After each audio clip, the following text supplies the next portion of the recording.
اللهم صل وسلم وبارك على عبدك ونبيك محمد وعلى آله وصحبه ومن اهتدى بهديه إلى يوم القيامة. قال الله جل وعلا: يا أيها الذين آمنوا اتقوا الله حق تقاته ولا تموتن إلا وأنتم مسلمون. أما بعد. Saudaraku fillah rahimani wa rahimakumullah. Alhamdulillah, segala puji bagi Allah Subhanahu wa taala Rabbul Alamin, Ar-Rahmanur Rahim, yang memuliakan kita dengan Islam, memuliakan kita dengan Al-Quran dan Sunnah, dan semakin sempurna segala karunia dan rahmatnya dengan memberikan kesempatan bagi kita untuk menjalankan ibadah puasa di bulan Ramadan yang mulia ini, sampai kita di hari ini, di hari ke-23. Walillahil hamdu wal minnah. Allah Subhanahu wa taala berkenan dan memperkenankan kita untuk di antara hamba-hambanya yang menjalankan ibadah siam dan qiyam. Semoga Allah Subhanahu wa taala mencatat kita termasuk sebagai hamba-hambanya yang menjalankan puasa, salat tarawih karena iman dan mengharap pahala dari Allah Subhanahu wa taala, dan semoga Allah Subhanahu wa taala menjadikan kita di antara hamba-hambanya yang diampuni dosa-dosanya. Ikhwatal iman rahimani wa rahimakumullah.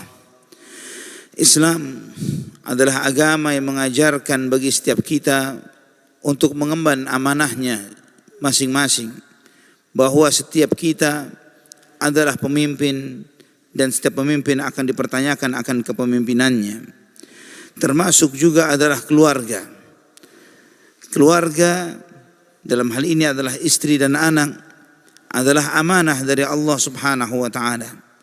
Allah ingatkan di surat At-Tahrim ayat 6, ya ayyuhalladzina amanu qu anfusakum wa ahlikum nara wa quduha an-nasu wal hijarah 'alaiha malaikatun ghiladun shidad la ya'suna Allah ma amarahum wa yaf'aluna ma yu'marun. Wahai orang-orang yang beriman, jagalah dirimu dan keluargamu dari api neraka yang bahan bakarnya adalah manusia dan batu, yang di dalam neraka itu ada malaikat-malaikat yang keras dan kasar, yang mereka tidak pernah bermaksiat kepada Allah terhadap apa yang Allah perintahkan dan senantiasa mengerjakan apa yang diperintahkan kepada mereka. Ikhwatal iman, saudaraku fillah rahimani wa rahimakumullah. Ayat ini menjadi pembelajaran bagi masing-masing kita bahwa tidak boleh seseorang itu tidak memperdulikan keluarganya, hanya menjaga kesolehan dirinya saja. Karena amanah bagi setiap kita adalah bukan untuk menjaga diri kita saja dari api neraka, tapi menjaga diri kita dan keluarga kita dari api neraka. Qu anfusakum wa ahlikum. Jagalah dirimu dan keluargamu.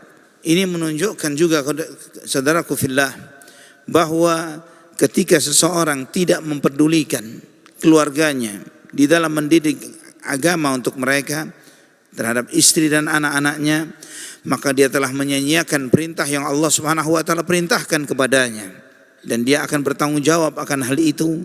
Dia akan dihisab oleh Allah Subhanahu wa taala akan hal tersebut. Seorang muslim tidak cukup dirinya, yang penting sayanya saleh, saya tidak peduli bagaimana istri saya, bagaimana anak saya. Dan yang seperti itu bukanlah seorang muslim yang benar. Seorang muslim, dia berusaha untuk menjaga bukan cuma dirinya, tapi dia menjaga dirinya, istrinya dan anak-anaknya. Ali bin Abi Thalib radhiyallahu an, ketika menjelaskan ayat ini, beliau menyampaikan addibuhum wa'allimuhumul khair. Didiklah mereka, ajarkan kebaikan untuk mereka. Didik mereka, ajar kebaikan untuk mereka.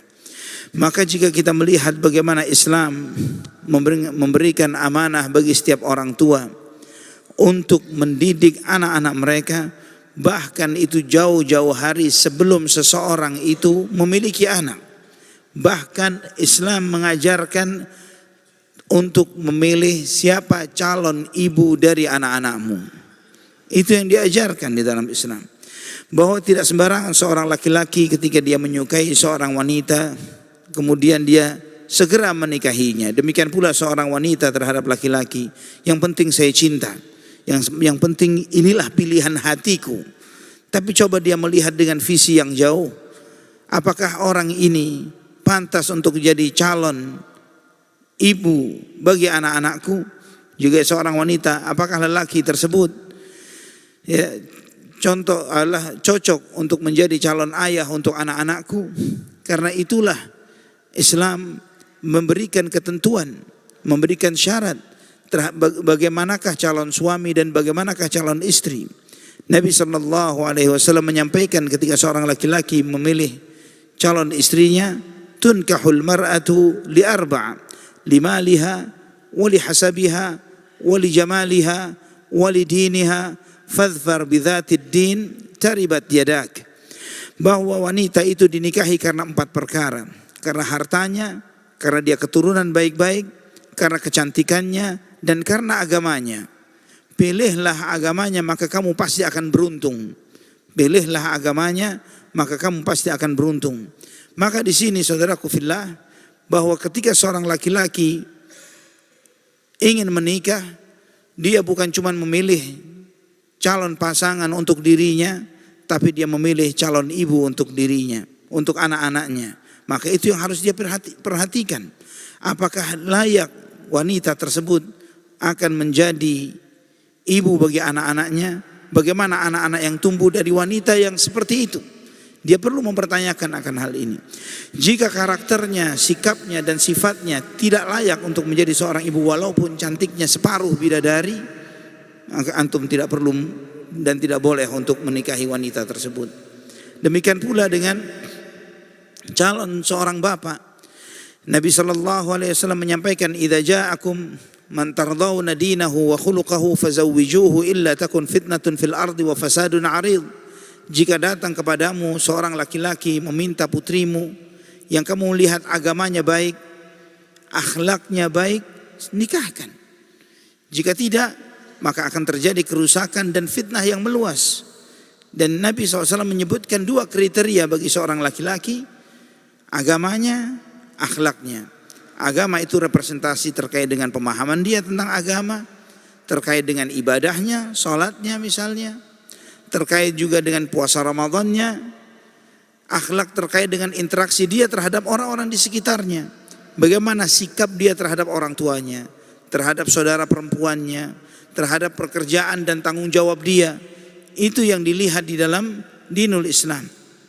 Yang ketika seseorang dilihat dari 2 aspek ini, dia memadai dan mencukupi, maka kita tidak perlu mengkhawatirkan lagi tentang berapa nilai finansial atau aset atau apapun yang dia miliki dari dunianya. Karena ketika seorang laki-laki itu bertanggung jawab, maka Allah Subhanahu wa taala akan mudahkan segala sesuatunya baginya. Saudaraku fillah rahimani wa rahimakumullah. Juga karena mendidik anak itu adalah sebuah ibadah, ada suatu ibadah yang menjalankan perintah Allah Subhanahu wa taala, maka niat yang ikhlas tetap dibutuhkan. Dan harus seorang itu di dalam mendidik anaknya adalah ikhlas karena Allah Subhanahu wa taala. Bukan karena tujuannya agar mendapatkan pujian dari orang lain. Masya Allah, anak-anakmu anak-anak yang saleh dan salehah. Masya Allah, engkau seorang orang tua yang bisa mendidik anak dan yang lain sebagainya. Bukan mengharapkan pujian dari manusia, tapi adalah karena keikhlasan beribadah kepada Allah Subhanahu wa taala. Karena kita diperintahkan oleh Allah, wa ma umiru illa liya'budullaha mukhlishina lahuddin hunafa. Dan tidaklah mereka diperintah kecuali untuk beribadah kepada Allah dengan penuh keikhlasan. Milik Allah lah segala hak ibadah ini. Dan saudaraku fillah rahimani wa rahimakumullah, ketika seseorang itu menjaga keikhlasannya dalam mendidik anak-anaknya, maka Allah Subhanahu wa taala akan mudahkan dia. Ketika seorang itu ikhlas, Allah akan bukakan jalan-jalan kebaikan untuk dia. Allah Subhanahu wa taala akan mudahkan baginya untuk mendidik anak-anaknya. Karena seseorang itu selama dirinya menjaga Allah Subhanahu wa taala untuk dirinya, Allah yang akan menjaga dia. Sebagaimana sabda Nabi sallallahu alaihi wasallam, ihfazillaha yahfazka. Jagalah Allah, maka Allah akan menjagamu.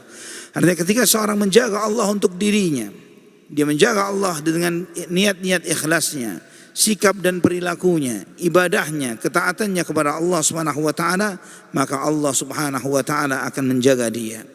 Saudaraku fillah rahimani wa rahimakumullah. Di antara bagaimana Islam mengajarkan kepada setiap orang tua untuk mendidik keimanan bagi anak-anaknya adalah iman itu sebagaimana akidah dan kaidah Ahlus Sunnati wal Jamaah, bahwa iman itu adalah qaulun wa amal, ucapan dan perbuatan. Iman itu bukan sekedar wawasan, informasi, ilmu pengetahuan, tapi iman itu adalah apa yang diketahui dan apa yang diamalkan.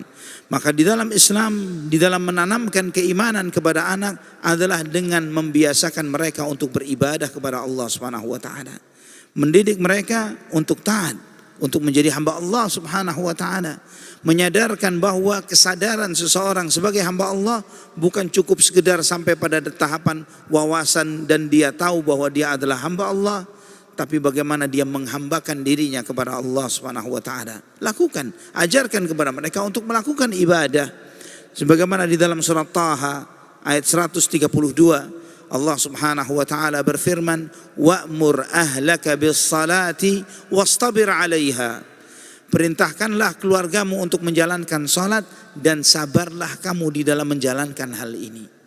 Ini Allah Subhanahu wa taala perintahkan kepada setiap kita untuk memerintahkan dan mengajak keluarga kita untuk salat. Jangan sampai kita merasa risau, kita merasa sedih anak-anak kita terlambat sekolah, tapi kita tidak pernah sedih ketika anak-anak kita terlambat salat subuh. Dan ini yang terjadi bagi sebagian orang tua. Mereka lebih mementingkan hak sekolahnya ketimbang hak Allah Subhanahu wa taala, Rabbnya, Tuhannya yang memberi rizki dan mengatur kehidupannya. Dan terkadang tidak sedikit dari orang tua merasa kasihan ketika membangunkan anaknya untuk sholat subuh. Kasihan. Kalau dia kasihan, harusnya dibangunkan. Kalau dia kasihan terhadap anaknya, bangunkan untuk sholat subuh. Lebih kasihan lagi didiamkan dia untuk tidak sholat subuh. Lebih kasihan lagi jika dia didiamkan ketika muadzin mengatakan as-salatu khairum minan naum, salat lebih baik daripada tidur, malah orang tuanya tanpa dia sadari menjadikan tidur lebih baik daripada salat. Allahul musta'an. Saudaraku fillah rahimani wa rahimakumullah. Nabi sallallahu alaihi wasallam mengajarkan, muru auladakum bis salati wa hum abna'u 7 sinin wadribuhum 'alaiha wa hum abna'u 10 wa farriqu bainahum fil madaji'. Perintahkanlah anak-anakmu untuk mengerjakan salat ketika usia mereka 7 tahun. Pukullah mereka ketika masih berat di dalam menjalankan salat ketika mereka usia 10 tahun. Dan pisahkan tempat tidur mereka. Subhanallah, ini ajaran Nabi kita Muhammad sallallahu alaihi wasallam. Ketika memerintahkan kepada anak ketika mereka usia 7 tahun, ketika mereka sudah mumayyiz, ini menunjukkan bahwa pengajaran dan pendidikan salat terhadap mereka jauh sebelum itu. Maka orang-orang tua yang membiasakan mengajak anaknya ke masjid untuk salat dan lain sebagainya, walaupun usianya belum 7 tahun, itu adalah sesuatu yang memang semestinya dia lakukan seperti itu. Walaupun usianya belum 7 tahun, tujuannya adalah menyadarkan kepada mereka kesadaran sebagai seorang muslim menjalankan salat 5 kali di dalam seharinya. Dan ketika usia 7 tahun diperintah, disuruh tanpa harus dipukul. Ya, tidak boleh memukulnya. Ya, tidak boleh memukulnya ketika masih usia 7 tahun. Sampai sebelum usia 10 tahun tidak boleh anak itu dipukul karena menjalankan suatu perintah. Tapi lebih adalah kesadaran. Ya, kesadaran mereka, pembiasaan mereka ketika mereka sudah terbiasa, kesadaran mereka tumbuh bahwa mereka akhirnya merasa nikmat dengan menjalankan ibadah salat, maka di saat itu orang tua tidak terlalu lagi berat untuk mengajak anaknya untuk menjalankan salat. Di dalam riwayat yang lain disebutkan, allimu as-sabiyya salata ibna 7 sinin wadribuhu 'alaiha ibna 10. Ya. Dan Nabi SAW menyebutkan, didiklah anak-anakmu salat ketika usia 7 tahun dan pukullah mereka ketika usia 10 tahun dan mereka berat di dalam menjalankan salat. Wa farriqu bainahum fil madaji', dan pisahkanlah tempat tidur mereka. Ketika anak itu sudah berusia 10 tahun, maka dipisahkan tempat tidurnya antara anak laki dan anak perempuan. Ketika misalnya satu saudara, abangnya sudah menginjak usia 10 tahun, atau kakaknya yang perempuan sudah menginjak usia 10 tahun, maka mulai dipisahkan dari tidur dengan adik-adiknya yang berbeda jenis kelaminnya. Dan ikhwatal iman rahimani wa rahimakumullah, Syekhul Islam Ibnu Taimiyah rahimahullah, beliau mengingatkan, barang siapa yang memiliki anak, ya, atau anak didik atau anak yatim yang dipeliharanya, namun dia tidak mengajarkan dan mendidik anak itu untuk sholat, maka orang tuanya lah yang dihukum. Orang tuanya lah yang dihukum ketika tidak mendidik anak-anaknya untuk mengerjakan sholat. Dan bahkan ya di dalam syariat bahwa orang tuanya ditegur dan dihukum dengan hukuman yang keras karena dia telah bermaksiat kepada Allah Subhanahu wa taala. Dan saudaraku fillah rahimani wa rahimakumullah, kata Imam Ibnu Qayyim rahimahullah, barang siapa yang tidak peduli di dalam mendidik anak-anaknya, memberikan kepada mereka pelajaran terkait dengan apa yang bermanfaat bagi mereka, maka dia telah menyia-nyiakan anak-anaknya tersebut. Dia telah bersikap buruk terhadap anak-anak itu. Mayoritas rusaknya anak-anak itu, kata beliau, wa aktsarul auladi innama jaa fasaduhum min qibalil aba. Banyaknya rusaknya anak-anak yang ada ini sebagian besar adalah karena dari sisi orang tua mereka. Karena orang tua mereka yang tidak peduli terhadap pendidikan anak-anak mereka, yang tidak mengajarkan kepada mereka apa yang Allah wajibkan untuk mereka, apa yang menjadi ibadah-ibadah sunnah untuk mereka. Fa'adha'uhum sigharan falam yantafi'u bi anfusihim wa lam yanfa'u aba'ahum kibara. Maka anak-anak itu disia-siakan ketika masih kecil, dan anak-anak itu sendiri tidak mendapatkan manfaat dari orang tua mereka. Dan juga nanti ketika anak-anak itu besar dan dewasa, maka anak-anak itu pun tidak bisa memberi manfaat apapun bagi orang-orang tua mereka. Berapa banyak orang-orang tua yang akhirnya menyesal ketika orang-orang tua ini lebih memperhatikan tentang pendidikan dunia anak-anaknya ketimbang memperhatikan pendidikan agamanya. Yang penting anaknya bisa beragam bahasa asing, bahasa Inggris, bahasa Cina, bahasa Rusia, bahasa apapun. Dia lihai dengan berbahasa ini dan itu. Dia lihai dengan seni ini dan seni itu. Tapi kemudian tidak mengenal Allah, tidak mengenal Rasulullah sallallahu alaihi wasallam, tidak tahu tentang dinul Islam dan bagaimana dia akan mendapatkan kebaikan dan kebahagiaan hidup. Berapa banyak anak-anak ini tidak menunggu orang tuanya wafat, tapi anak-anak itu lebih memperhatikan dan mempedulikan karirnya, pencapaian-pencapaian dirinya saja, tanpa peduli terhadap orang tuanya. Dan orang tuanya cuma bisa berbangga dari jarak jauh saja. Anak saya ada di Jerman, anak saya di Jepang, anak saya di Eropa. Terus apa manfaatnya untuk Anda? Apa manfaatnya untuk Anda? Membimbing Anda, mengajak Anda untuk ibadah dan yang lain sebagainya, mendoakan Anda. Dia pun masih hidup, anaknya sudah tidak bisa memberi manfaat. Dan betapa sering saya juga mengalami bahwa sejumlah anak yang mereka ini ketika orang tua mereka meninggal dunia, anaknya tidak tahu apa yang harus dilakukan, tidak tahu bagaimana menyikapi jenazah orang tuanya, memandikannya, mengkafaninya, apalagi mengimami sholat jenazah untuk orang tuanya, mendoakannya. Bahkan mereka diserahkan sepenuhnya kepada panitia di masjid. Sudahlah, biar kalian urus, kami bayar berapa biayanya. La haula wala quwata illa billah. Dan tidak sedikit orang-orang tua yang akhirnya setelah anak-anak mereka tumbuh dewasa, mereka menyesal karena itu. Saudaraku fillah, anak itu adalah aset. Tapi mindset mengatakan anak itu adalah aset bukan berarti bahwa aset dalam konteks anak itu bekerja, meraih sejumlah finansial dan mensupport keuangan dan ekonomi orang tuanya. Tapi lebih dahsyat dari itu semuanya, bahwa anak itu adalah aset karena anak itu adalah aset akhirat kita. Bahwa anak itu penerus amal ibadah kita. Usia kita ini pendek-pendek, tidak ada yang panjang.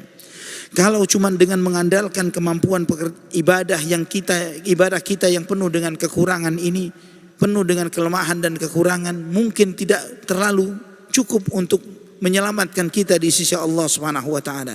Kita berharap memiliki aset-aset tambahan. Sebagaimana kata Nabi SAW, idza mata ibnu Adam inqata'a anhu amaluhu illa min thalatha.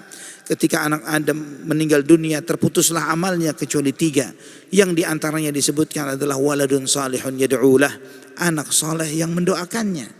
Anak soleh yang mendoakannya. Aset maksudnya adalah aset akhirat, bukan untuk investasi dunia. Karena kita hidup di dunia tidak akan lama. Sayang kalau orang tua hanya memikirkan bagaimana anak itu tumbuh untuk mensupport ekonomi dirinya di dunia saja. Sangat menyesal dianya.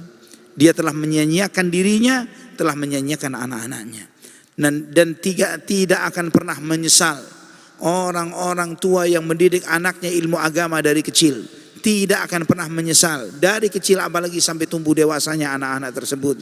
Dan berapa banyak orang-orang tua yang menyesal ketika mereka tidak mendidik anak-anak mereka dari kecil tentang ilmu agama dan hanya mencekokkan kepada mereka hal-hal yang bersifat finansial, ekonomi, dunia, dan yang semisalnya. Berapa banyak orang-orang tua yang menyesal ketika anak-anak itu dewasa dan dirinya sendiri belum kemana-mana, artinya belum meninggal dunia, dianya sudah menyesal.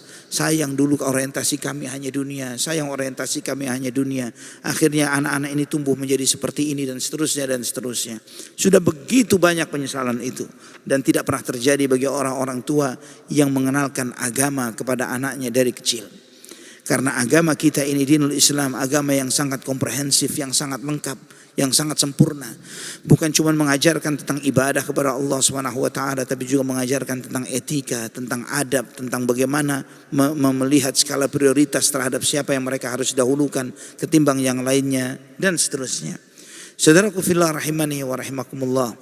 Maka di antara peran orang tua di dalam mendidik keimanan bagi anak-anaknya adalah menjauhkan anak-anak itu dari hal-hal yang diharamkan dan hal-hal yang munkar. Mengingatkan kepada mereka, menanamkan kepada mereka kebencian terhadap kesyirikan, kekufuran dan kemaksiatan. Jangan sampai anak-anak kita menormalisasi adanya perbuatan kemunkaran yang dibenci oleh Allah Subhanahu wa taala. Jangan sampai dia menganggap wajar hal tersebut. Kita tanamkan ke dalam anak-anak ini kebencian terhadap kekufuran, kesyirikan, kemaksiatan, hal-hal yang diharamkan oleh Allah Subhanahu wa taala. Ya, dan jangan sampai kita mewajarkan hal itu karena masih kecil. Saya pernah melihat konten, ya, dan ini bukan orang Islam, orang-orang di Amerika sana. Ketika dalam salah satu acara talk show begitu, seorang bapak dipanggilkan anaknya, anak laki-lakinya yang sudah dewasa, dan dipertemukan dengan anak laki-lakinya tersebut di acara talk show tersebut. Dan ternyata ketika anak laki-laki itu muncul menemui dia di acara talk show itu, anak laki-laki ini sudah operasi ganti kelamin menjadi perempuan. Begitu menangisnya sang bapak ketika melihat hal itu. Dan apa statement yang dia ucapkan? Dia mengatakan, saya masih ingat ketika dia usia kurang lebih 9 atau 10 tahun, kami mendandani dia dengan dandanan wanita. Kami mengira itu cuma lucu-lucuan saja, tapi ternyata ke bawah sampai besar. Berapa banyak orang-orang tua yang tidak sadar dengan yang seperti ini. Anak lakinya didandanin seperti perempuan, dianggap ini sebagai hal yang lucu, ya, diwajarkan. Sebagian orang tua mewajarkan anaknya ketika berkata-kata kasar, berkata-kata kotor, dan dianggap lucu, ya, tidak diingatkan, tidak dinasehati, tidak diperbaiki. Akhirnya terbawa sampai dewasa, dan ketika sudah dewasa, nasi sudah menjadi bubur dan menyesallah dia. Nah, saudaraku fillah rahimani wa rahimakumullah, Nabi kita Muhammad sallallahu alaihi wasallam begitu konsistennya di dalam hal ini, sampai pernah sekali waktu salah seorang cucunya Hasan bin Ali radhiyallahu an, masih kecil, usia balita, mengambil salah satu kurma sedekah, dan sedekah ini haram bagi keluarga Rasulullah sallallahu alaihi wasallam. Ya, ahlul bait, keluarga Nabi tidak boleh menerima sedekah, boleh menerima hadiah tapi tidak boleh menerima sedekah. Dan ini masih balita. Hasan bin Ali mengambil satu kurma itu dan dimasukkan ke dalam mulutnya, dirogoh oleh Nabi dan disuruh memuntahkannya. Dirogoh, muntahkan. Ama sya'arta anna la na'kulus sadaqah? Apa kamu tidak tahu wahai cucuku bahwa kita ini tidak boleh makan sedekah? Ahlul bait, keluarga Rasulullah sallallahu alaihi wasallam tidak boleh makan sedekah. Nah, itu diingatkan oleh Nabi walaupun itu masih balita, masih bawah 5 tahun, dan itu diingatkan oleh beliau. Demikian pula mestinya setiap orang tua, saudaraku fillah rahimani wa rahimakumullah, bagaimana ketika melihat fenomena yang tidak layak, yang tidak benar, dan bukan malah menormalisasi dan menjadikannya itu sebagai sebuah kewajaran.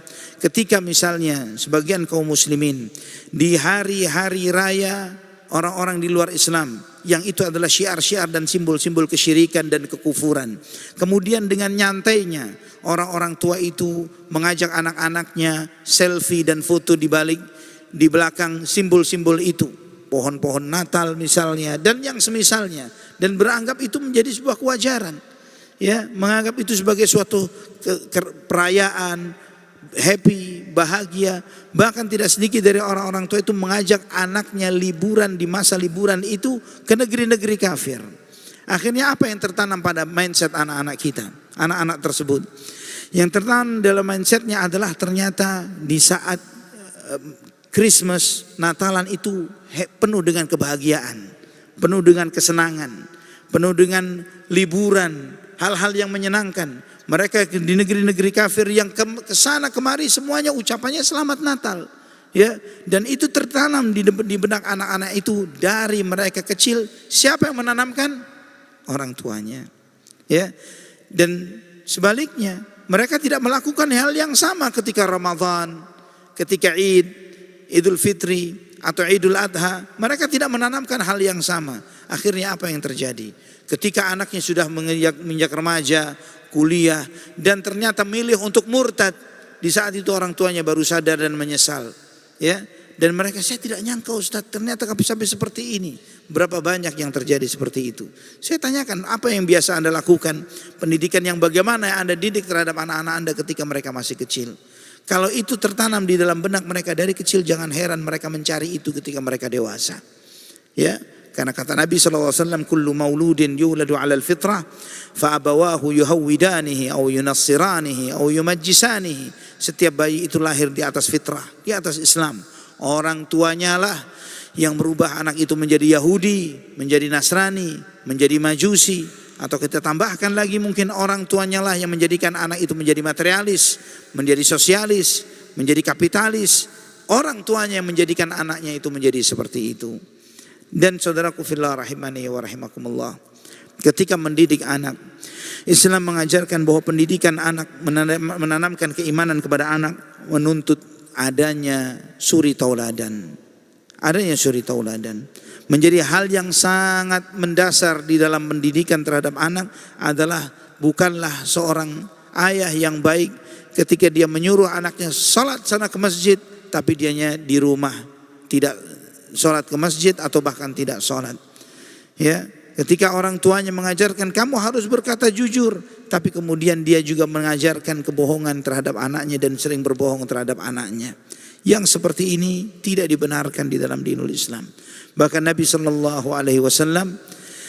pernah melihat seorang ibu yang memanggil anaknya dengan mengiming-imingi makanan. Ketika anak itu menghampirinya, dan Nabi SAW bertanya, apakah memang benar kamu ingin memberikan makanan itu? Ya manisan, semacam manisan begitu, atau permen bahasa kita sekarang, kamu akan memberikannya atau tidak kepadanya? Kata sang ibu, ya Rasulullah, saya akan memberikan kepadanya. Jika tidak, kamu telah membohonginya, kamu telah berbohong kepadanya. Ini menunjukkan bahwa orang tua tidak boleh bohong walaupun terhadap anak sendiri. Ya, ketika menjanjikan sesuatu, penuhi janjinya. Dan ketika tidak mampu menjanjikan sesuatu, jangan janji. Jangan janji, itu lebih baik ketimbang dia menjanjikan sesuatu dan tanpa dia sadari dia telah menjadi contoh berbohong terhadap anak-anaknya. Sudah biasa, ayah kalau janji nggak pernah ditepatin, ya. Ibu kalau janji sudah pasti zong, ya, nggak bakalan ditepati. Akhirnya anak belajar apa? Belajar mengkhianati janji. Allah Subhanahu wa taala mengingatkan, ya ayyuhalladzina amanu lima taquluna ma la taf'alun kabura maqtan 'indallahi an taqulu ma la taf'alun. Wahai orang-orang yang beriman, kenapa kamu mengucapkan sesuatu yang tidak kamu perbuat? Sangat besar murka Allah jika kamu mengucapkan sesuatu yang tidak kamu perbuat. Saudaraku fillah rahimani wa rahimakumullah, di antara nasihat para ulama, la tansa an khuluqin wa ta'ti mithlahu 'arun 'alaika idza fa'alta 'azimu. Janganlah kamu melarang dari suatu perangai dan sikap tertentu sedangkan kamu melakukannya adalah aib dan celah untukmu. dan jika kamu melakukannya itu adalah sesuatu aib yang sangat besar. Kemudian di antara peran orang tua di dalam mendidik anak-anak mereka, di dalam menanamkan keimanan terhadap anak-anak mereka adalah menjauhkan mereka dari teman-teman yang buruk. Menjauhkan mereka dari teman-teman yang buruk. Karena pengaruh terbesar kepada seorang anak pertama adalah orang tuanya, kedua temannya. Dan pengaruh teman ini sangat signifikan, sangat besar pengaruhnya. Sampai Nabi SAW mengingatkan, almar'u ala dini khalilihi falyanzur ahadukum man yukhalil. Seseorang itu tergantung agama temannya, maka hendaklah dia memperhatikan dengan siapa dia berteman. Kalau kita ingin mengukur seperti apa kualitas iman dan Islam kita, maka kita lihat dengan siapa kita biasa nongkrong, dengan siapa kita berteman dan bersahabat. Kualitas Islam dan iman kita tidak jauh beda dengan teman tongkrongan kita. Dan demikian pula dengan anak-anak kita.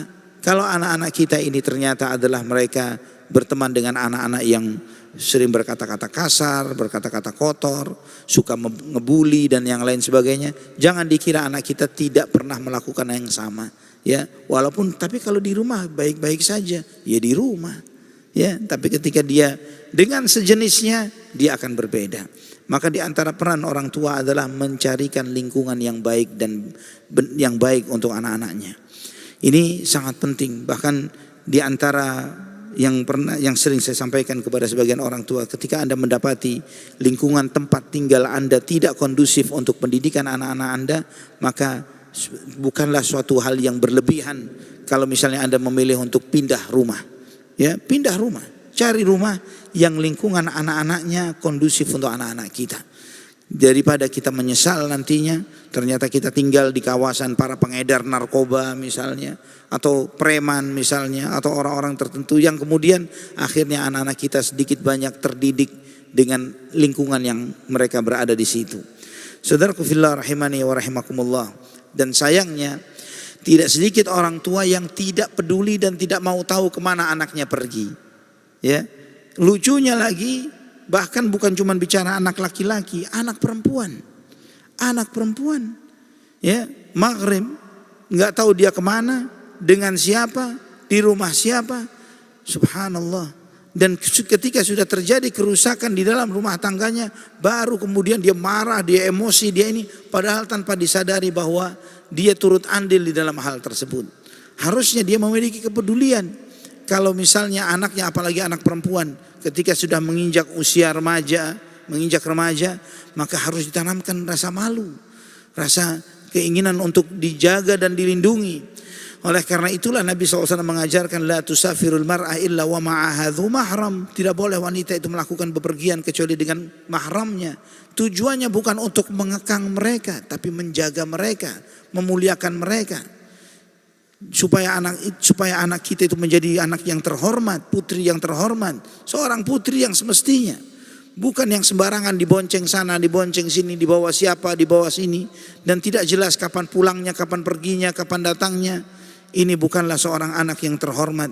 Dan apa yang diharapkan dari seorang putri atau seorang wanita yang kalau mereka sudah tidak terdidik dengan baik dari kecilnya, tidak terdidik memiliki rasa malu, tidak terdidik bahwa dia sebagai seorang wanita yang menjaga kehormatan dan harga dirinya. Jika dia tidak terdidik dari kecil, harapannya apa yang diharapkan ketika dia nanti dewasa, menjadi seorang istri, menjadi seorang ibu? Bagaimana dia sikapnya terhadap suaminya, bagaimana sikapnya nanti terhadap putra-putrinya.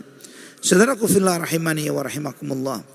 Kemudian di antara kiat menanamkan keimanan kepada anak adalah dengan mengajarkan mereka Al-Quran, atau mengikutkan di halaqah-halaqah Quran, di rumah-rumah Quran. Menanamkan kepada mereka kecintaan kepada Al-Quran dari sejak mereka masih kecil. Karena Al-Quran adalah kalamullah. Al-Quran sumber keberkahan. Orang yang terbaik, kata Nabi SAW, khairukum man ta'allama al-Qur'ana wa 'allamah. Yang terbaik di antara kalian adalah yang mempelajari Al-Quran dan mengajarkannya. Maka dengan itu kita menyadari, ketika kita menyertakan anak-anak kita di tempat-tempat pembelajaran Al-Quran, kita sedang berikhtiar dan berupaya menempatkan anak-anak kita di kalangan orang-orang yang terbaik.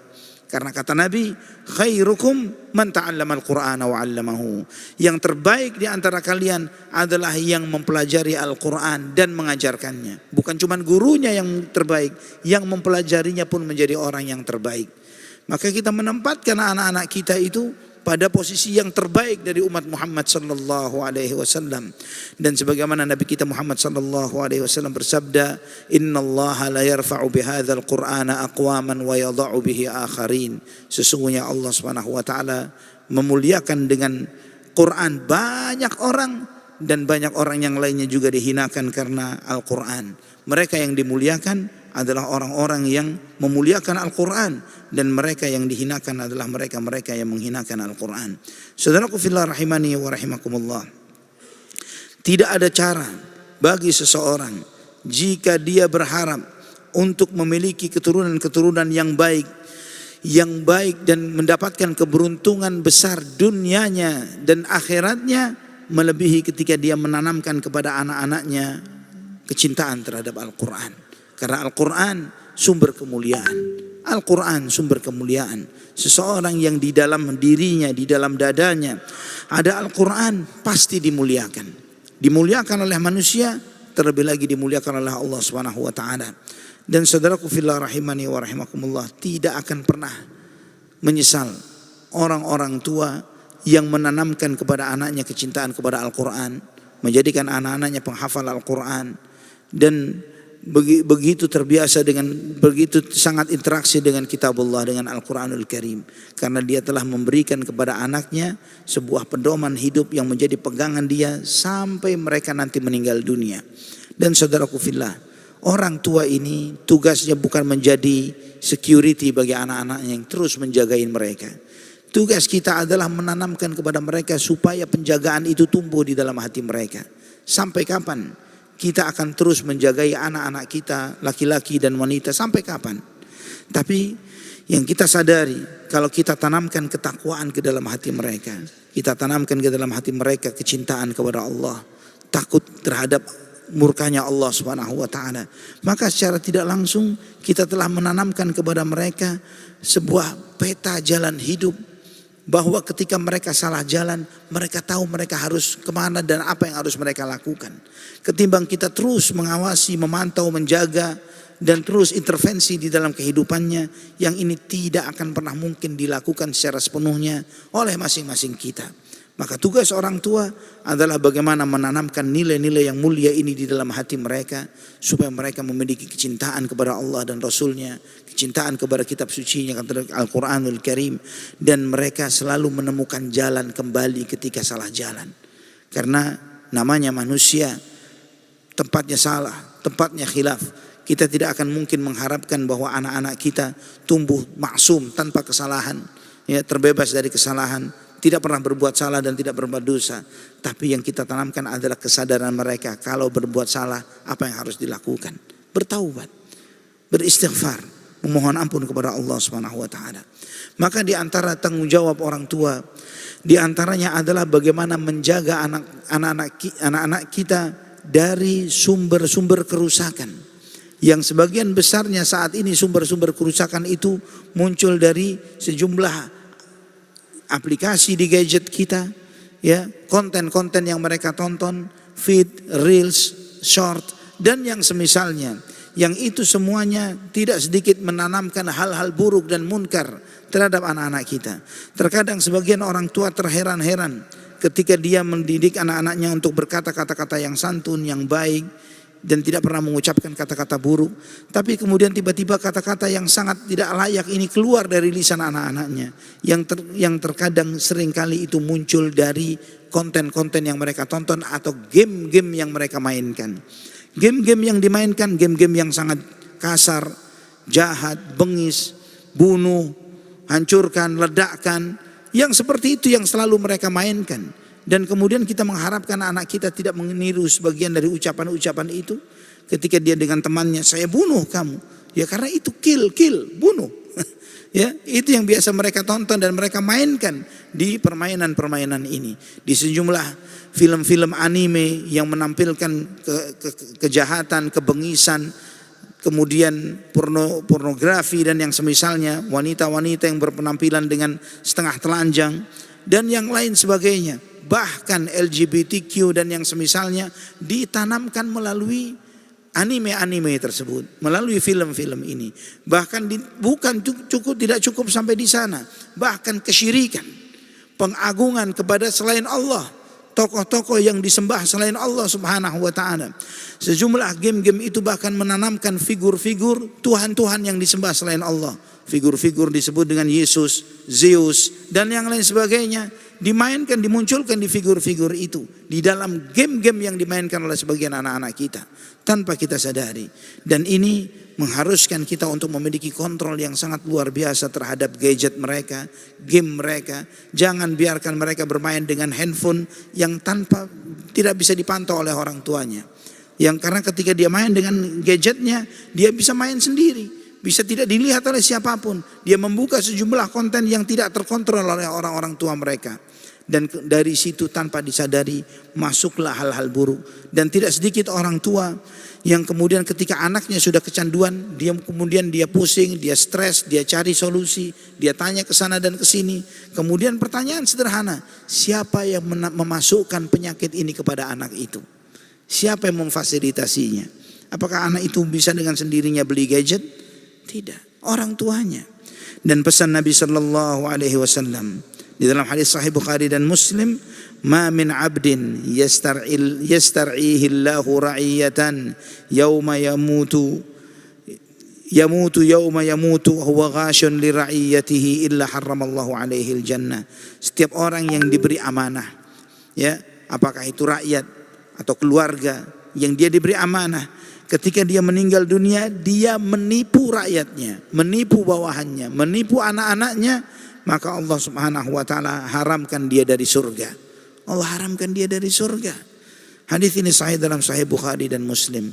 Ini mengingatkan kita supaya jangan sampai kita memasukkan hal yang menjadi sumber kerusakan anak-anak kita ke dalam rumah kita.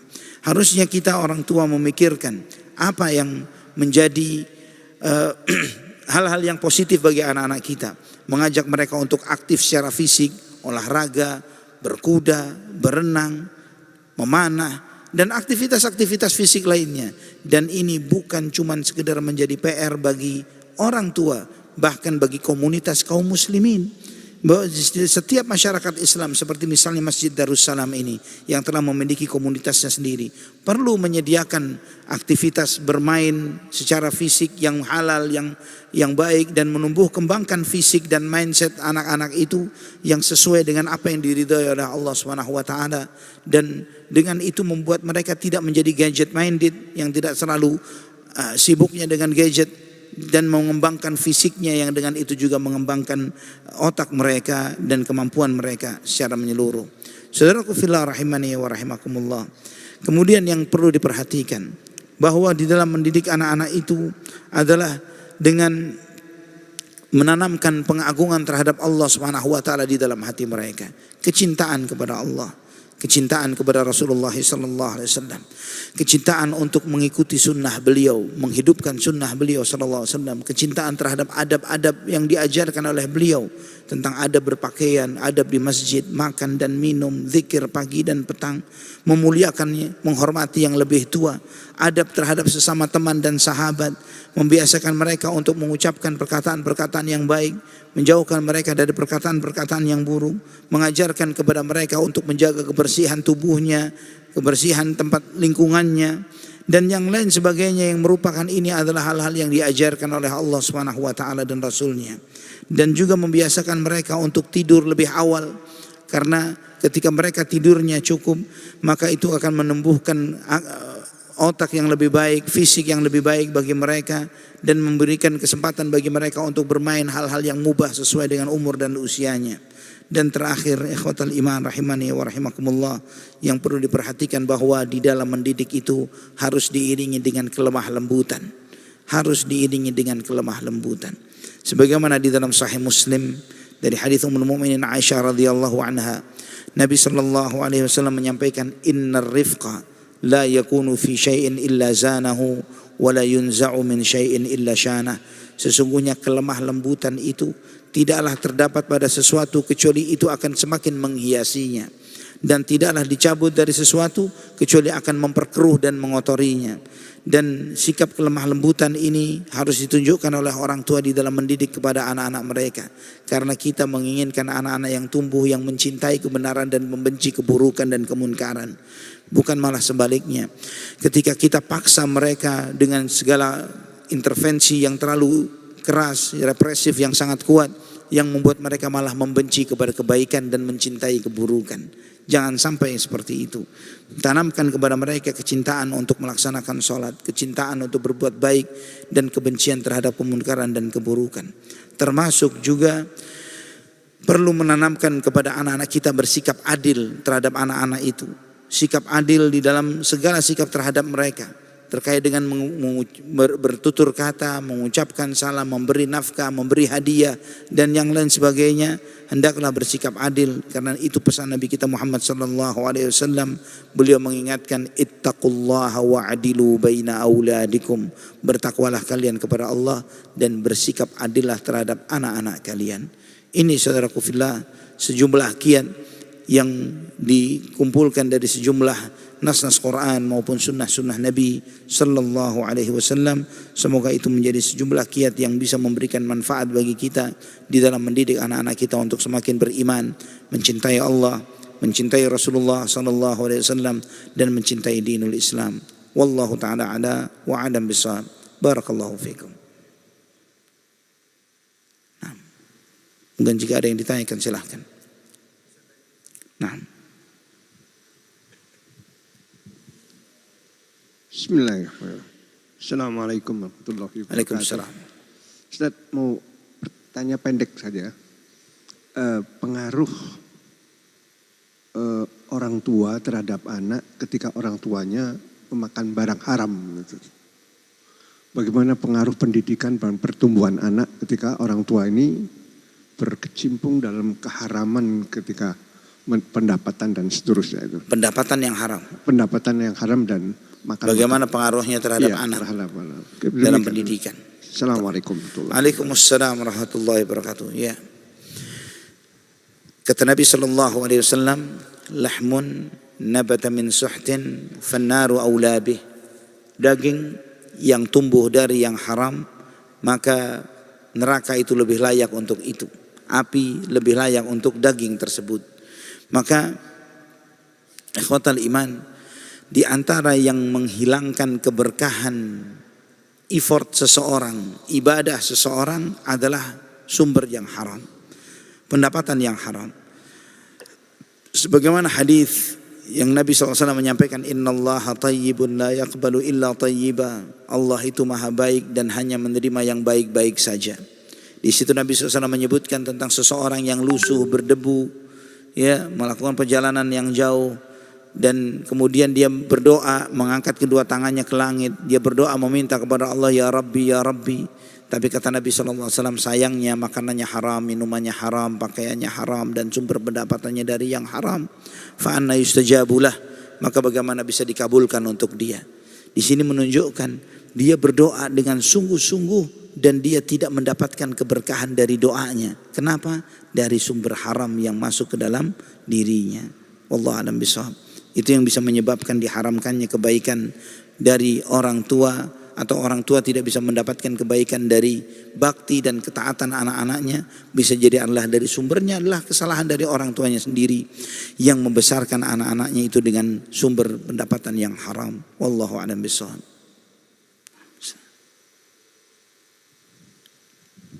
Assalamualaikum warahmatullahi wabarakatuh. Pak Ustaz sampaikan bahwa untuk lihat calon ayah dan ibu dilihat agamanya dan akhlaknya. Bukankah kalau orang tua memahami agama jelas akhlaknya baik Pak, kecuali kalau akhlaknya saja. Mohon penjelasan Pak. Assalamualaikum. Yang ditanyakan tadi Pak Ustaz sampaikan menilai agama dan akhlak. Kalau untuk melihat calon ayah atau ibu, ya, lihat akhlak dan agamanya. Dan agama, ya. Kalau menurut pemahaman saya, kalau agamanya bagus, jelas akhlaknya bagus. kecuali kalau akhlaknya saja. Kalau agamanya bagus, jelas akhlaknya bagus begitu. Ya, kalau pemahamannya secara kafah gitu, pasti akhlaknya bagus karena agama kan hudali nasihat petunjuk. Terima kasih mohon penjelasan. Ya, barakallahu fiik. Nabi SAW sendiri yang menyebutkan dan memisahkan antara agama dan akhlak. Walaupun kita tahu akhlak itu bagian dari agamanya, tapi di sini Nabi SAW memberikan penekanan untuk lebih memberikan wawasan lebih luas terhadap kita, bahwa menilai seseorang itu untuk menjadi calon menantu istilahnya, ya, bahwa bukan cuma sekedar dilihat, oh salatnya masya Allah tabarakallah, tapi pertanggungjawabannya gimana. Tidak sedikit orang-orang yang salatnya hebat tapi dia tidak bertanggung jawab terhadap keluarga, ya. Yang penting ibadah, yang penting salat, yang penting duduk di majelis ilmu, yang penting dakwah, yang penting melakukan kegiatan kesalehan, ketakwaan dan lain sebagainya. Tapi bagaimana tanggung jawab Anda terhadap keluarga? Apakah Anda memperhatikan mereka, memberi nafkah kepada mereka? Oh, itu saya serahkan kepada Allah Subhanahu wa taala. Ada yang seperti itu. Ada yang seperti itu. Dan ini menunjukkan buruknya akhlaknya, bukan buruknya agamanya. Ya. Agamanya kelihatannya jempol 6. Ya, masya Allah, bukan cuma 2 lagi 6 jempol, kita pinjam tangan-tangan yang lain. Tapi ternyata akhlaknya terhadap keluarganya tidak memberi nafkah, tidak memperhatikan bagaimana keluarganya. Dan kata Nabi SAW, kafa bil mar'i ithman an yudayya man yaqut. Cukuplah seseorang itu berdosa ketika dia menyanyiakan keluarga yang harusnya dinafkahi oleh dia. Dosa. Ya, dengan dalih ibadah kemudian tidak memberi nafkah kepada keluarga, berdosa. Wallahu a'lam bishawab. Ya, jadi itu perlunya memperhatikan akhlaknya supaya dilihat dia kinerja dia bagaimana, pertanggungjawaban dia di tempat kerja seperti apa, tanggung jawab dia terhadap keluarganya, terhadap orang tuanya, sikapnya bagaimana. Karena tidak sedikit yang sholatnya, ibadahnya luar biasa tapi akhlaknya tidak baik. Wallahu a'lam bishawab. Barakallahu fiik wa jazakumullahu khairan. Silakan Pak.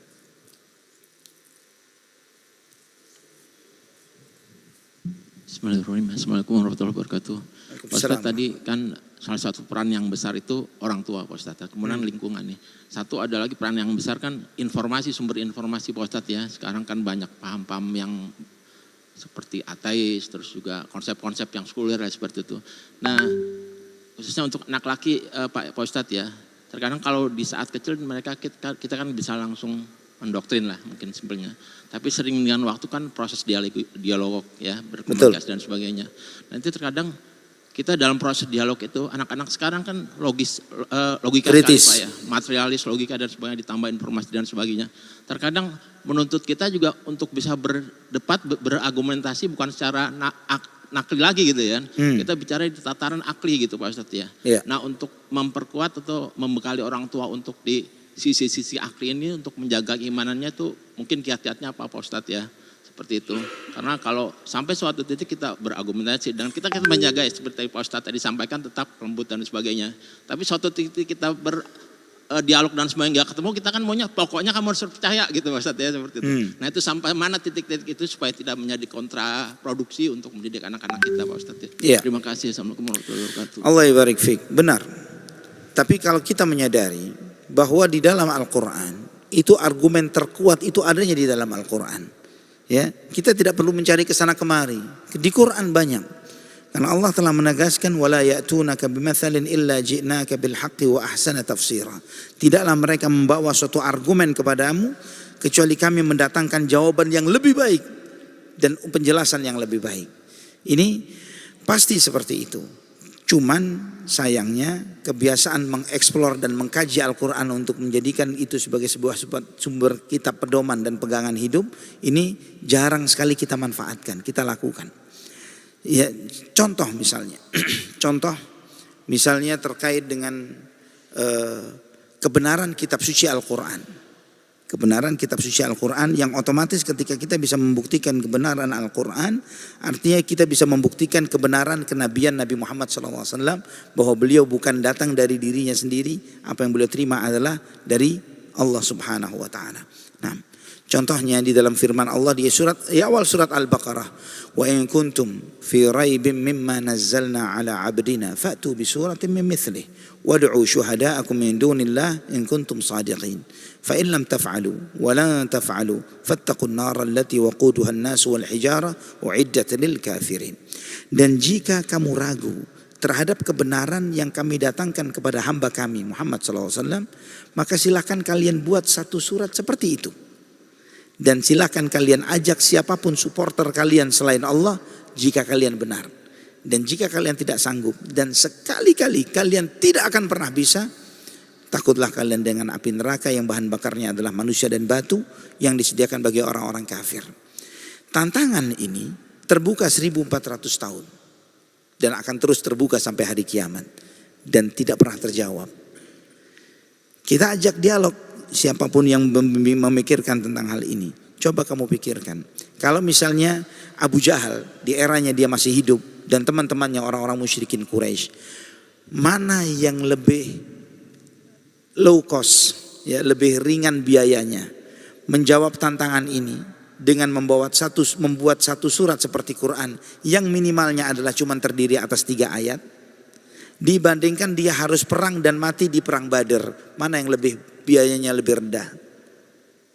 Yang pertama, dia menjawab tantangan itu. Ketika tantangan itu bisa terjawab, clear sudah.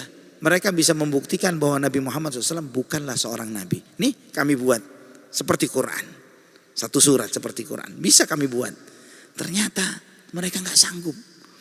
Bahkan tantangan itu bukan cuma sekedar dibuka begitu saja, tapi sambil direndahkan orang-orang yang punya ego besar dari kalangan para tokoh-tokoh kafir Quraisy Mekah ini, egonya yang sangat sombong yang luar biasa.